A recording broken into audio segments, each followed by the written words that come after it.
நம்ம சாய் டிவோட்டீஸ் எல்லாருக்கும் என்னோட அன்பான காலை வணக்கங்கள். நம்ம என்ன மாதிரியான சீரிஸ் ஷார்ட்ஸில் பார்க்க போகிறோன்னா, இதுக்கு அடுத்து real pickup Saibaba and the secret behind it's.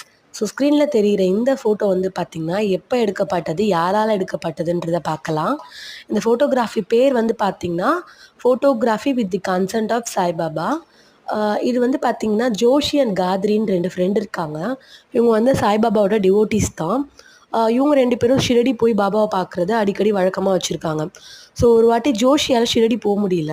அப்போ காத்ரி போகிறச்ச அவர் என்ன பண்ணுறாருன்னா, ₹10 கொடுத்து, இதை வந்து நீ என்ன பண்ணுறன்னா பாபாவுக்கு வந்து தட்சணையாக கொடுத்துட்டு, எனக்கு வரப்போ பாபா வந்து ஒரு ஃபோட்டோகிராஃபி வந்து பிடிச்சி எடுத்துகிட்டு வான்னு சொல்கிறாரு.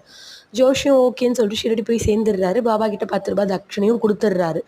கொடுத்துட்டு அவர்கிட்ட ஃபோட்டோகிராஃபி கேட்கறதுக்கு தயங்குறாரு. ஏன் அப்படின்னா, ஒரு சில சமயம் பாபா வந்து இதெல்லாம் பிடிக்காதுன்னு திட்டிடுவார். அதனால ஒரு பயத்திலேயே அப்படியே சைலண்ட்டாக இருக்கார். சரி கிளம்பிடலான்னு சொல்லிட்டு அவரும் கிளம்பலான்னு தயாராகிறாரு.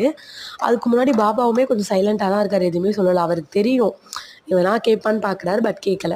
அப்புறம் சரி கிளம்பலான்ட்டு பயத்தில் கிளம்பிடுறாரு. அப்போ பாபாவே கூப்பிட்டு என்னை அந்த ஃபோட்டோ எடுத்துக்கோ, பட் ஒரு கண்டிஷன் காத்ரி, இதை வந்து நீ எந்த ஒரு வியாபார நோக்கத்துக்காகவும் உன்னோட லாபத்துக்காக விற்கக்கூடாதுன்னு சொல்லிட்டு. ஸோ அப்படி எடுக்கப்பட்ட இந்த ஃபோட்டோ தான் பாபாவோடது.